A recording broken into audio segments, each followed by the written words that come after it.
Bonjour à tous, c'est Laura, j'espère que vous allez bien.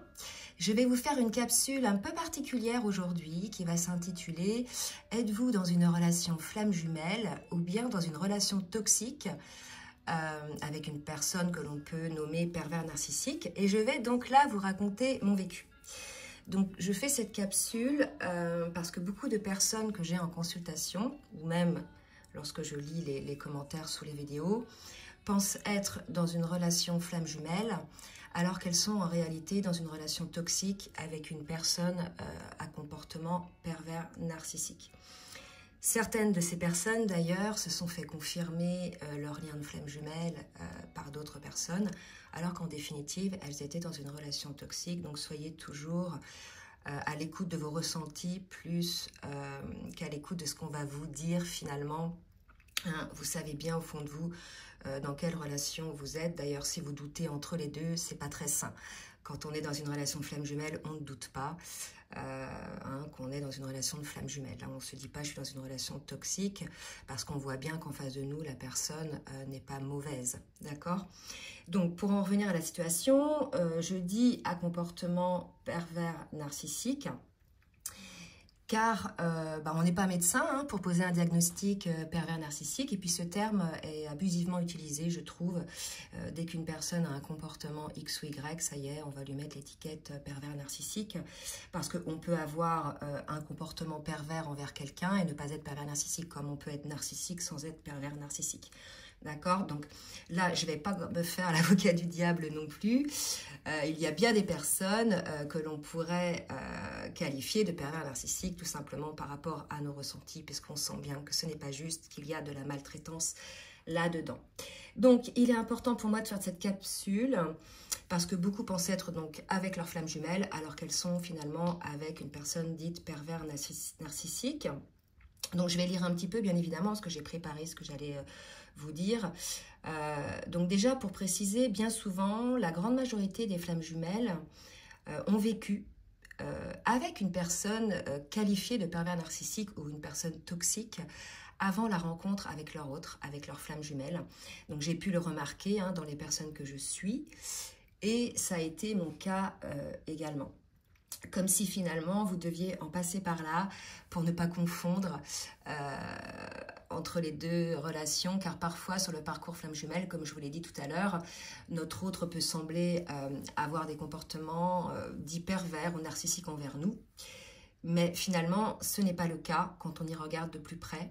Ce n'est finalement que son ego blessé, d'une âme non éveillée ou d'une âme en éveil, puisque le pervers narcissique s'éveille rarement, sinon il arrêterait de se comporter comme ça.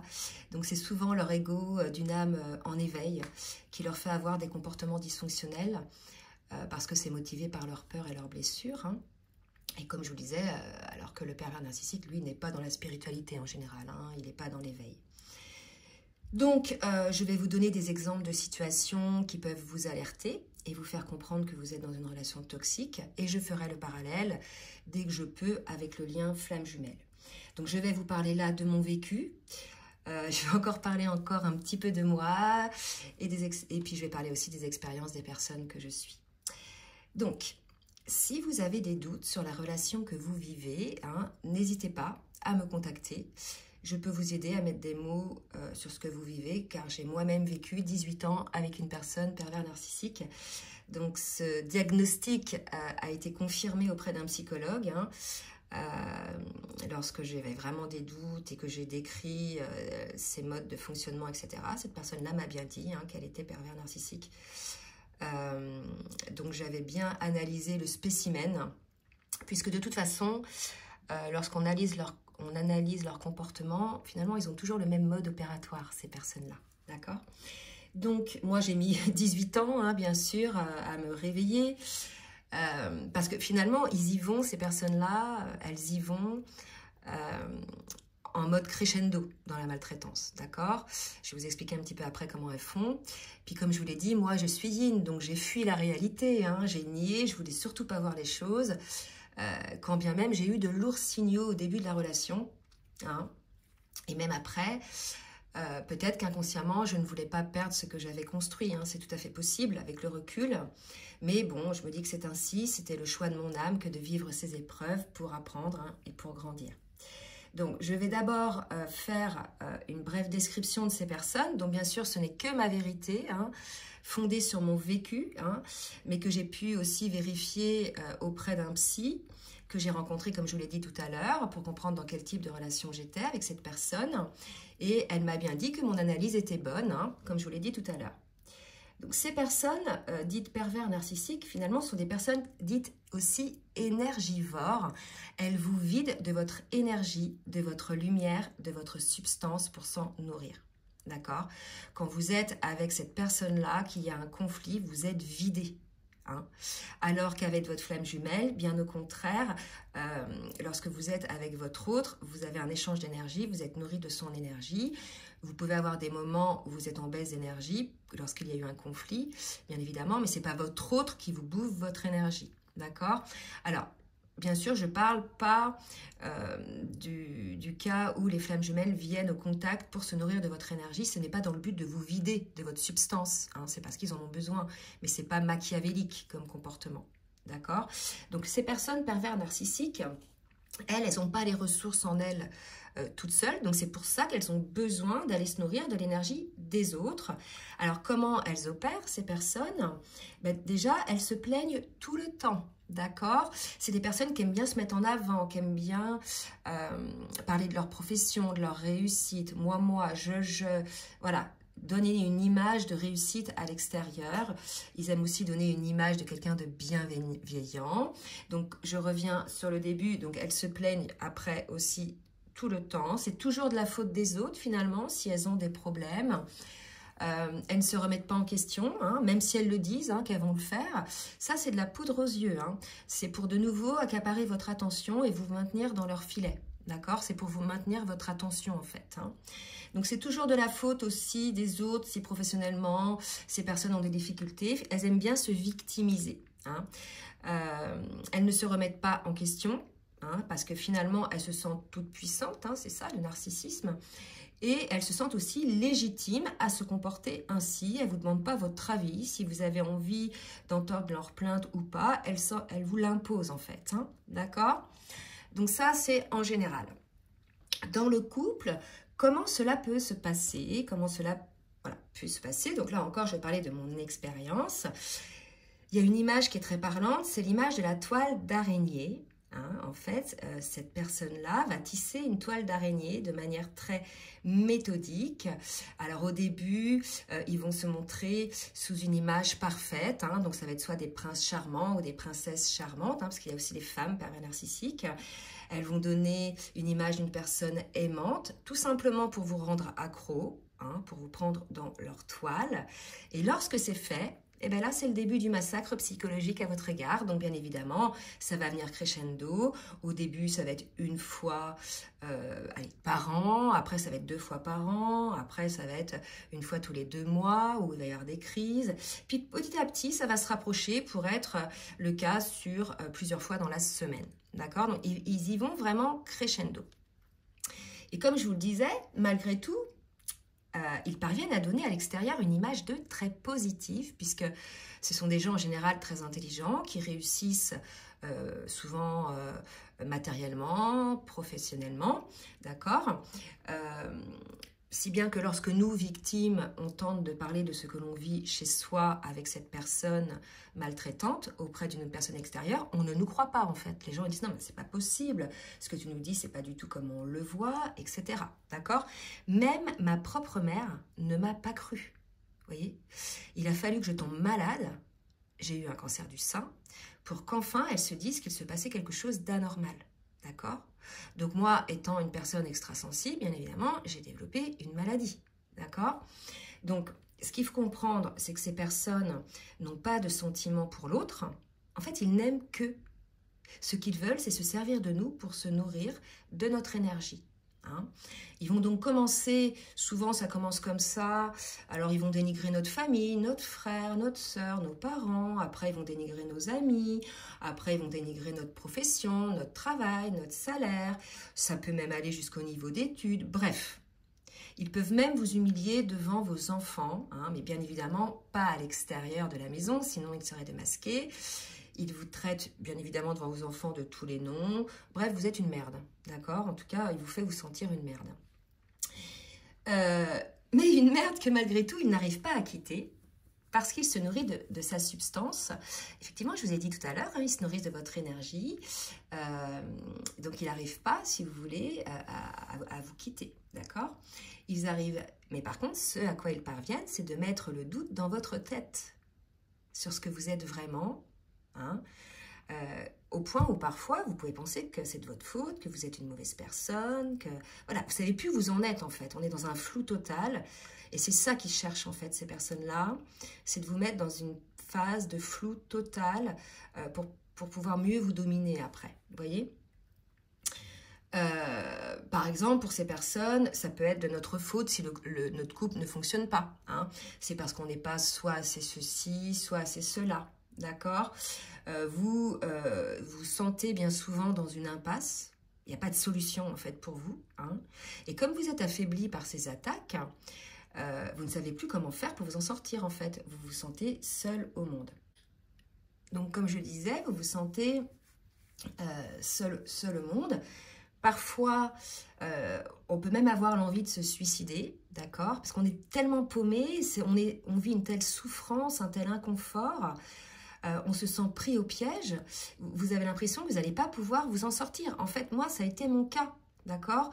En plein début du traitement de cancer du sein, alors que c'est un tsunami quand on nous apprend cette maladie, cette personne-là, avec qui j'étais, elle a commencé à monter crescendo dans les attaques, en fait, au point où j'étais complètement paumée, je n'avais plus goût à la vie, d'accord? Mais c'était sans compter la force intérieure qui est en moi. Hein? Alors, par exemple, cette personne-là, elle me disait clairement, je n'ai pas de chance, tu as un cancer du sein. En fait, pourquoi? Tout simplement parce que toute l'attention extérieure était désormais sur moi et du coup, son narcissisme n'était plus nourri en définitive. Hein, d'accord? Je vais vous raconter une petite anecdote. Pour mon premier jour de chimio, j'avais demandé à ma mère de m'accompagner parce que je ne voulais pas être seule, je dirais, sur cette première chimio. Je ne savais pas ce à quoi je m'attendais. Ceux qui ont eu ce genre de traitement, ils savent que voilà, c'est quelque chose d'énorme. On a peur, on a besoin d'être accompagné. Donc, j'avais demandé à ma mère de m'accompagner. Cette personne-là m'a supplié de la laisser m'accompagner en montrant qu'elle voulait être bienveillante avec moi, etc. Donc, j'ai dit, pour le coup, ok, et j'ai dit à ma mère de ne pas venir, d'accord? Et bien, ce qu'il faut comprendre, c'est que cette personne, elle m'a lâché dans ma chambre d'hôpital en me disant qu'il ne se sentait pas bien, il faisait tout le temps la gueule, hein, et en disant qu'il n'avait pas de chance et qu'il allait partir parce qu'il ne se sentait pas capable de supporter ce moment-là. Voilà. Bon. Je me suis retrouvée toute seule donc, pour ma première chimio. Donc j'étais vraiment dans un état de peur quoi, et complètement désemparée.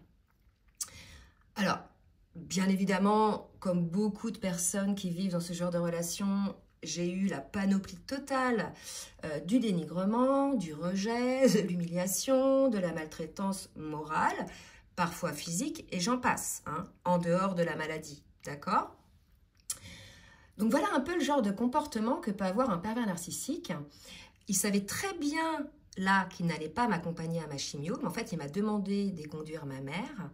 Comme cela, j'allais me retrouver toute seule, en fait, vous voyez, pour me faire payer le fait qu'il n'ait pas de chance que j'ai eu cette maladie, d'accord?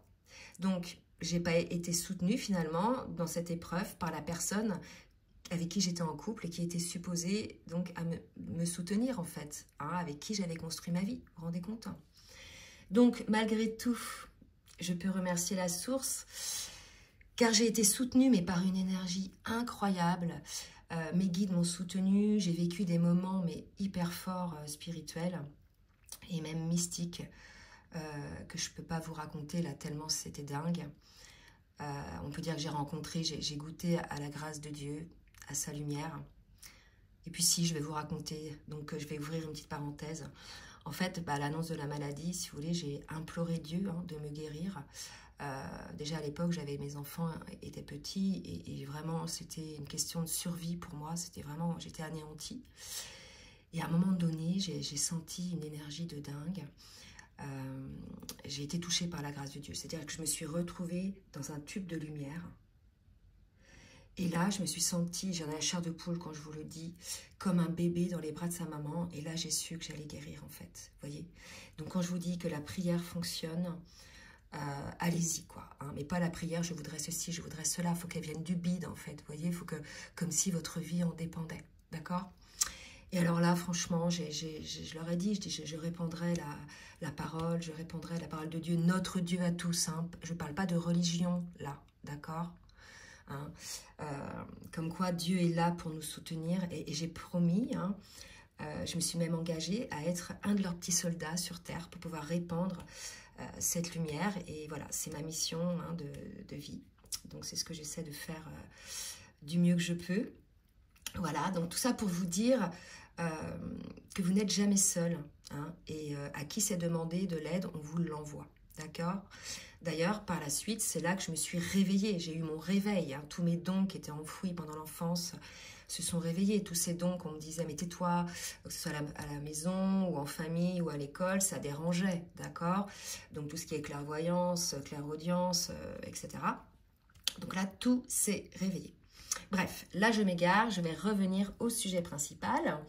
En tout cas, c'était pour vous expliquer que tout ça, ça m'a amené à la guérison.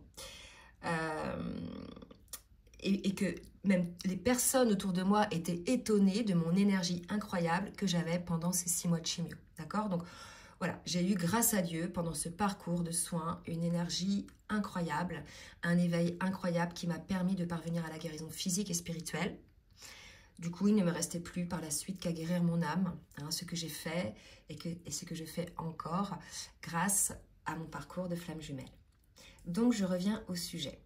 Ces personnes-là, pour nous épuiser énergétiquement, alternent entre des moments sympas, où franchement vous vous sentez bien, et des moments d'attaque. D'accord? C'est les montagnes russes en fait. Parfois, même lorsqu'ils sont allés trop loin dans le dénigrement ou bien dans le conflit, ils peuvent revenir vers vous comme si de rien n'était avec un cadeau. Donc là, on est complètement déboussolé, on ne sait plus si c'est nous ou lui ou elle le problème. Et c'est là que cette personne reprend le pouvoir sur nous. Le doute est en nous, on est déstructuré. Il peut alors continuer à nous maltraiter, à nous affaiblir. Vous voyez? Je fais une petite aparté sur la carte que j'ai mis là devant, qui est une carte de l'oracle full sentimental, le petit diable et le petit ange. Vous voyez, pour vraiment comprendre la distinction entre ces deux relations. Je reviens sur mon petit post. Donc, une fois, comment est fait cette personne-là, en fait? Comment elle opère sur vous? Donc, je vais vous expliquer un petit peu, moi, ce qui m'est arrivé, ce qui a été pour moi un détonateur. Une fois, cette personne avec qui je vivais, donc, hein, avec qui j'ai eu des enfants, m'a mis dans un tel état de colère lors d'une dispute que moi-même, je ne me reconnaissais pas, en fait. Je ne pensais pas pouvoir parvenir à un état comme ça, à atteindre un état comme ça. Et là, j'ai vu sur le visage donc, de cette personne un rictus. Ça m'a fait un tilt dans la tête, quoi. En fait, il avait réussi à me sortir de mes gonds. Il maîtrisait la situation, enfin, selon lui, hein, parce que pour moi, si vous voulez, ce rictus, ça a été, comme je vous l'ai dit, un détonateur. J'ai vu sa satisfaction à me rendre malheureuse, ce que je n'avais pas voulu voir avant, hein. Après, voilà. Et là, ce fut la réponse à toutes les questions que je me posais depuis un moment, même lorsque je me remettais en question par rapport à mon comportement dans la relation. En fait, ce n'était pas moi le problème, mais bien cette personne, vous voyez. Souvent, le pervers narcissique, écoutez ce qu'il vous dit en critique. Souvent, il vous dit en critique ce que lui-même ou elle-même est. Tu es comme ci, tu es comme ça. En fait, c'est eux qui sont comme ça. D'accord? C'est une petite astuce pour comprendre un petit peu comment ils fonctionnent. Donc, à partir du moment où j'ai eu ce détonateur, j'ai commencé un travail sur moi, bien évidemment, pour retrouver l'estime de moi, qui avait été bafouée hein, par cette personne, pour ensuite avoir la force de me sortir de cette prison dorée, hein, au mur extérieur bien lisse et lumineux, alors qu'à l'intérieur, je vivais un enfer, hein, d'accord? Donc, j'ai travaillé sur moi pour me sortir de cette situation déjà physiquement avant de pouvoir le faire dans la matière. Donc physiquement, déjà au niveau de la maladie. Hein. Ensuite, dans la matière, il a fallu que je retrouve un travail, parce que bien évidemment, souvent ces personnes-là s'arrangent pour vous faire quitter votre travail, pour que vous soyez dépendant d'eux financièrement. D'accord ? Et puis après, j'ai pu dans la matière me sortir de cette situation. Mais voilà, ça ne s'est pas fait en 2 jours, parce que quand on a des enfants... c'est pas évident non plus, hein. Quand on a des enfants, quand on est malade et sans travail, voilà, ça met quand même du temps de se reconstruire petit à petit, d'accord? Ce qu'il faut apprendre en attendant de pouvoir quitter ce genre de personnes, c'est à voir venir les crises, les moments de crise, d'accord? À voir venir les moments d'attaque. Moi, je vois les auras et je pense que si vous vous concentrez là-dessus, vous allez pouvoir aussi le faire. En tout cas, je voyais cette personne-là, je la voyais toute rouge, d'accord? Et là, je savais que la personne allait rentrer dans l'arène. Je savais que j'allais être lynchée, en fait. Donc, j'anticipais la chose, soit en allant me planquer dans ma chambre bouquiner, soit en allant me balader, ou bien en prétextant une sortie, une course autre pour pouvoir éviter le lynchage. Parce qu'il ne faut surtout pas nourrir leur attente, en fait, en rentrant dans leur jeu du conflit. D'accord? Donc, tant qu'on n'est pas parvenu à comprendre ça et à ne pas sortir de ses gonds, parce que c'est normal de se défendre, il vaut mieux fuir pour ne pas rentrer dans leur jeu de conflit, parce que c'est ce qu'ils attendent, vous poussez à bout, d'accord? Ils attendent la confrontation. Hein. Ces personnes-là se nourrissent de votre colère, de votre descente énergétique. Dites-vous que cette personne n'existe plus lorsque l'on cesse d'alimenter leur attente énergétique. Elles sont perdues. C'est la raison d'ailleurs pour laquelle certains quittent leur femme lorsqu'elles ont compris leur jeu. Quittent leur femme ou leur homme. Là, moi, je suis une femme, donc je vais parler comme ça, mais ne vous méprenez pas, adapté à vous, d'accord? Lorsqu'elles ont compris leur jeu, parce que du coup, elles agissent en conséquence. Et dans ce cas-là, ces personnes pervers narcissiques vont chercher une autre proie, d'accord, parce qu'elles détestent qu'on les ignore en fait. Elles ne sont plus alors le centre de l'attention. Donc, essayez de ne plus nourrir ces personnes en répondant à leur courrier ou en répondant à leur colère ou quoi que ce soit. Travaillez sur vous pour vous requinquer en énergie et en estime de vous, d'accord? Et bien évidemment, là, vous travaillez de manière extrême la blessure de rejet avec ce genre de personnes. Donc, mettez-vous vous-même dans un cocon parce que personne d'autre prendra soin de vous, en fait, dans ces cas-là. Vous êtes seul responsable de votre bien-être dans ces moments-là. En fait, vous ne pouvez compter que sur vous, aussi sur quelques amis vraiment très proches. Mais en tout cas, quand vous êtes enfermé dans une maison avec ces personnes-là, donc isolé de vos amis très proches, il n'y a que vous pour vous mettre dans du coton, en fait, d'accord? Et surtout, lorsque vous êtes parvenu à quitter cette personne, ne la laissez plus vous détruire. Mettez des distances physiques et psychiques et émotionnelles, même si vous avez des enfants en commun, d'accord? Dites-vous que vous avez décidé de quitter cette personne parce qu'elle vous détruisait. Donc, vous n'avez plus à subir leurs actes machiavéliques lorsque vous n'êtes plus avec elles. Parce qu'elles vont tenter de revenir à la charge. Leur ego narcissique en a pris un coup du fait que vous l'ayez quitté. Donc, ces personnes-là vont utiliser le prétexte des enfants pour vous atteindre. Donc, voyez clair dans leur jeu et ne vous faites pas avoir. Ils peuvent, pour exemple, ne plus vous donner de pension alimentaire, d'accord, pour que vous puissiez dépendre finalement de cette personne financièrement. Donc, essayez de ne plus dépendre de ces personnes de quelque manière que ce soit, de près ou de loin. C'est la seule manière de s'en sortir avec ces personnes-là, d'accord? Donc, bien évidemment, je vous ai décrit un petit peu l'image d'une personne dite pervers narcissique. Donc, on va voir maintenant par rapport à notre autre, la flamme jumelle, qu'il y a bien des différences. C'est totalement différent. Chez votre autre, il n'y a pas de volonté de faire de mal. Bien au contraire, votre autre est dans une culpabilité dingue lorsqu'elle vous fait ou qu'il vous fait souffrir. D'accord? C'est totalement involontaire. Il n'y a pas là de maltraitance. Okay. Votre flamme jumelle vous permet, elle, de travailler sur vous, effectivement, comme le pervers narcissique qui vous fait travailler le rejet, mais le contexte est complètement différent. Votre flamme jumelle vous voit plutôt comme une lumière et non comme une merde, d'accord? Excusez-moi du terme, j'ai employé des gros mots aujourd'hui, mais ça me tient tellement à cœur ce sujet. Je veux tellement que certaines personnes s'en sortent.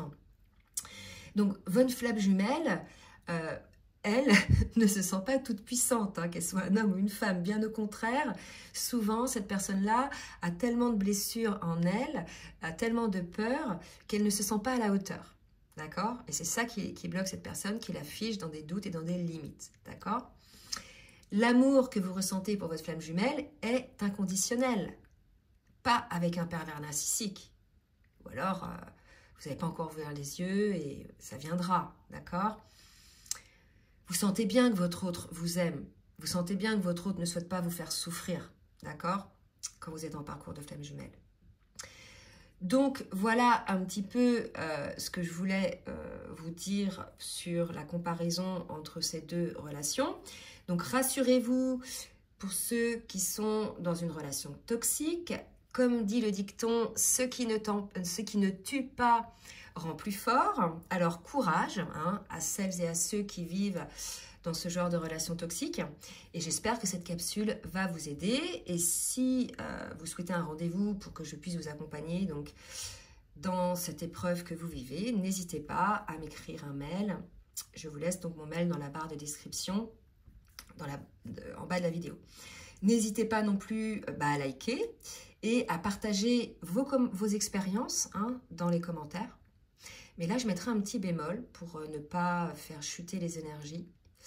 Voilà, ne prenez pas les commentaires comme le bureau des pleurs. Je vous invite plus à partager vos ressources, vos solutions, la manière dont vous vous êtes sortis pour pouvoir donner une lumière, hein, un espoir à celles et à ceux qui sont dans une relation toxique et non pas de donner des détails scabreux. On sait hein, tout ce qu'on peut vivre avec ce genre de personnes. Donc voilà, c'est peut-être pas la peine de remuer le couteau dans la plaie. Voilà, je vous embrasse bien fort et je vous fais des gros bisous. À très bientôt. Bisous, bisous.